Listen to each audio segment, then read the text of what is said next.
हर इंसान चाहता है कि उसके घर में सुकून, बारकात और खुशहाली बनी रहे, लेकिन कई बार घर में छोटी छोटी प्रॉब्लम्स, टेंशन और मिसअंडरस्टैंडिंग्स होने लगती है।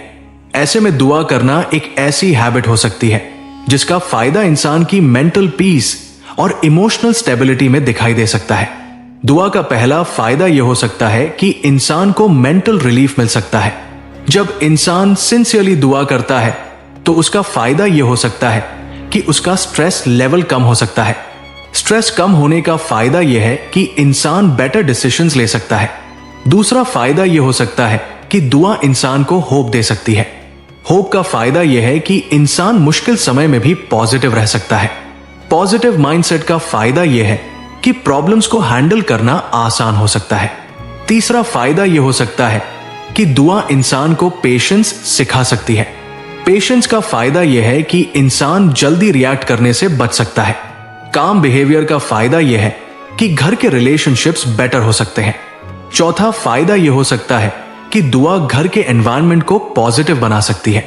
पॉजिटिव एनवायरनमेंट का फायदा यह है कि घर में अननेसेसरी आर्ग्यूमेंट्स कम हो सकते हैं। पांचवा फायदा यह हो सकता है कि दुआ ग्रैटिट्यूड हैबिट डेवलप कर सकती है। ग्रैटिट्यूड का फायदा यह है कि इंसान कंप्लेंट्स कम कर सकता है और ब्लेसिंग्स को अप्रिशिएट कर सकता है। छठा फायदा यह हो सकता है कि दुआ इंसान को सेल्फ कंट्रोल सिखा सकती है। सेल्फ कंट्रोल का फायदा यह है कि इंसान एंगर मैनेजमेंट सीख सकता है। सातवां फायदा यह हो सकता है कि दुआ इंसान को ह्यूमिलिटी सिखा सकती है। ह्यूमिलिटी का फायदा यह है कि इंसान ईगो क्लैशेस से बच सकता है। आठवां फायदा यह हो सकता है कि दुआ इंसान को इमोशनल स्ट्रेंथ दे सकती है। इमोशनल स्ट्रेंथ का फायदा यह है कि इंसान डिफिकल्ट सिचुएशंस में टूटता नहीं है। नवा फायदा यह हो सकता है कि दुआ इंसान को पॉजिटिव हैबिट्स की तरफ ले जा सकती है। गुड हैबिट्स का फायदा यह है कि लाइफ धीरे धीरे स्टेबल हो सकती है। 10वां और सबसे इंपॉर्टेंट फायदा यह हो सकता है कि दुआ इंसान को इनर सुकून दे सकती है। सुकून का फायदा यह है कि इंसान मेंटली रिलैक्स्ड रह सकता है।